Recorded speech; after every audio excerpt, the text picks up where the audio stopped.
이 시간 함께 하나님 말씀 보도록 하겠습니다. 함께 보실 말씀은 역대하 32장 24절에서 33절까지의 말씀입니다. 역대하 32장 24절에서 33절까지의 말씀 함께 읽겠습니다. 그때에 히스기야가 병들어 죽게 되었으므로 여호와께 기도하매 여호와께서 그에게 대답하시고 또 이적을 보이셨으나 히스기야가 마음이 교만하여 그 받은 은혜를 보답하지 아니하므로 진노가 그와 유다와 예루살렘에 내리게 되었더니 히스기야가 마음의 교만함을 뉘우치고 예루살렘 주민들도 그와 같이 하였으므로 여호와의 진노가 히스기야의 생전에는 그들에게 내리지 아니하니라. 히스기야가 부와 영광이 지극한지라. 이에 은금과 보석과 향품과 방패와 온갖 보배로운 그릇들을 위하여 창고를 세우며 곡식과 새 포도주와 기름의 산물을 위하여 창고를 세우며 온갖 짐승의 외양간을 세우며 양떼의 우리를 갖추며 양떼와 많은 소떼를 위하여 성읍들을 세웠으니 이는 하나님이 그에게 재산을 심히 많이 주셨음이며 이 히스기야가 또 기온의 윗샘물을 막아 그 아래로부터 다윗성 서쪽으로 곧게 끌어들였으니 히스기야가 그의 모든 일에 형통하였더라. 그러나 바벨론 방백들이 히스기야에게 사신을 보내어 그 땅에서 나타난 이적을 물을 때에 하나님이 히스기야를 떠나시고 그의 심중에 있는 것을 다 알고자 하사 시험하셨더라. 히스기야의 남은 행적과 그의 모든 선한 일은 아모스의 아들 선지자 이사야의 묵시책과 유다와 이스라엘 열왕기에 기록되니라.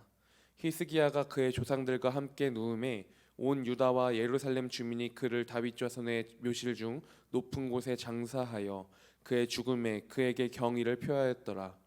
그의 아들 므낫세가 대신하여 왕이 되니라. 아멘. 오늘 본문 24절에서 26절을 보면은 앞에서부터 이어져 오는 여러 사건 속에서 이 기도와 응답이라는 주제가 계속해서 부각되어지고 있습니다. 30장에서 히스기야는 자신이 정결하게 하지 않고 유월절 양을 먹은 자들을 위해서 하나님께 기도했습니다. 그리고 그 기도에 하나님께서 응답하셨고 고쳐주셨습니다. 그리고 앞단락인 이 32장 1절에서 23절까지에서도 아수르의 이 사네립이 침공을 하고 신하들의 비방에 이어서 이사야와 함께 기도하였고 하나님이 또 구원하심으로 이 히스기야에게 응답하신 모습을 우리가 볼 수 있었습니다. 그런데 24절에서 26절까지 말씀을 보면요, 이번에는요 개인적인 위기가 닥쳐왔습니다. 24절에 병들었을 때의 위기가 나오고 있고요, 또 25절, 26절을 말씀을 보면 교만했을 때라는 이 대비되는 상황의 위기가 개인적으로 찾아온 것입니다. 24절을 보면 그 무렵에 히스기야가 병이 들어 죽게 되었다라고 말씀하고 있지 않습니까? 이 매일 성경 순에 보면은 여기서 말하는 그 무렵이 언제냐? 유다가 아시리아의 공격을 받을 무렵이라고 말하고 있습니다. 그러면 이 아시리아, 이 아수르의 공격도 있는데 그리고 그때에 자신의 컨디션이 최상이어도 너무나도 큰 위기일 텐데 거기에 자신이 병들어 죽게 되었다라는 것, 이것은 엎친 데 덮친 격이지 않습니까? 그런 큰 위기를 맞이한 히스기야 왕이었습니다. 그런데 그 위기의 그때에 히스기야가 취한 행동이 무엇이었습니까? 말씀을 보면 여호와께 기도했다라고 말씀하고 있습니다.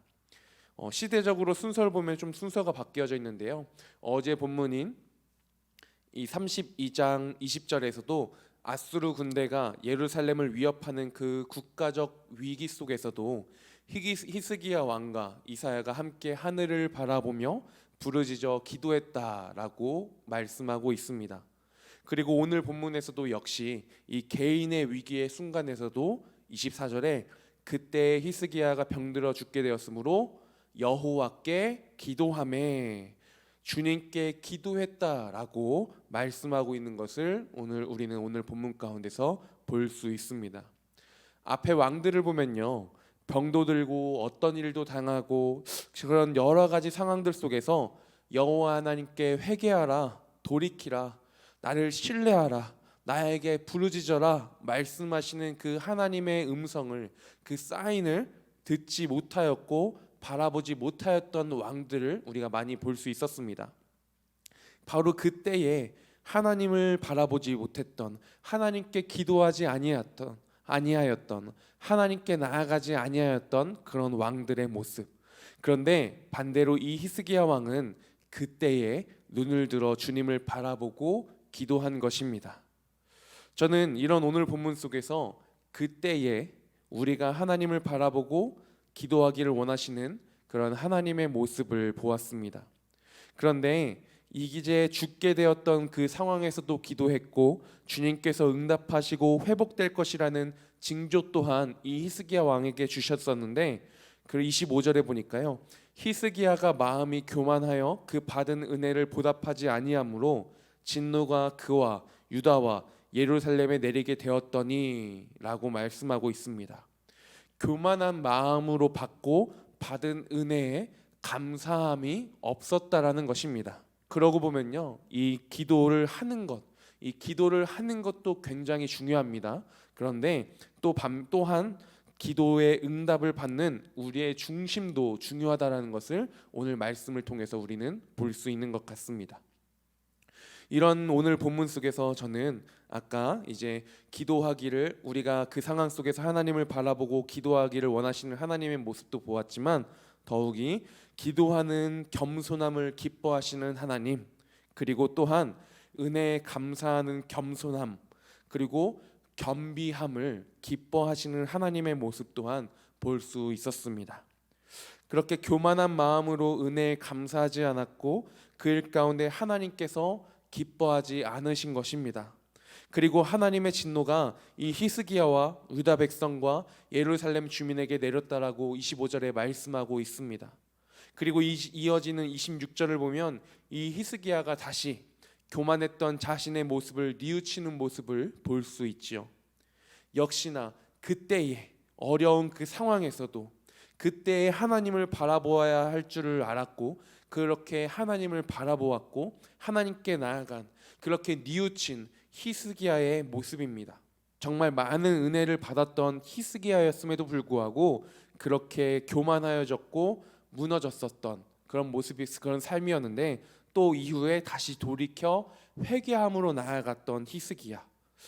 그 자리에서 무너지고 넘어진 채로 그대로 머물러 있는 것이 아니라 다시 눈을 들어서 여호와 하나님을 바라보고 다시 주님께 나아감 가운데 세워지는 것, 그 모습 가운데 하나님 아버지의 기쁨이 되어졌던 것, 이런 히스기야의 모습, 완벽하지는 않았습니다. 때로는 실수할 때가 있었습니다. 히스기야의 생애에서 무너졌을 때가 있었습니다. 하나님을 바라보지 못하였고 교만했을 때가 있었습니다. 하지만 그럼에도 불구하고 하나님께서 말씀하시는 그때에 눈을 돌이켜 하나님을 다시 바라보고 하나님께 부르짖으며 나아가는, 하나님께 뉘우치며 나아갔던 그런 하나님 백성으로서의 히스기야의 모습, 그리고 이런 모습은 또한 하나님 백성으로서 살아가는 우리에게도 있어야 하는 모습일 줄 믿습니다.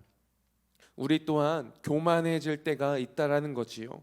그런데요, 교만의 백신은 기도라는 겁니다. 그 자리에서 다시 기도로 나아가는 것, 겸비한 자로 다시 서는 것, 그것이 우리가 나아가야 할 방향이고 모습인 줄 믿습니다. 오늘 우리가 함께 기도하기 원합니다. 함께 기도하실 때에 하나님, 내가 기도하는 자 되기 원합니다. 하나님, 내가 은혜에 감사하는 자 되기를 원합니다. 내가 겸비하여 주님께 나아가는 자 되기를 원합니다. 뉘우칠 줄 아는 자 되기 원합니다. 그런 나의 인생, 그리고 또 오늘 하루의 나의 삶이 되게 하여 주시옵소서. 이러한 각자의 고백으로 함께 기도하며 나아가겠습니다.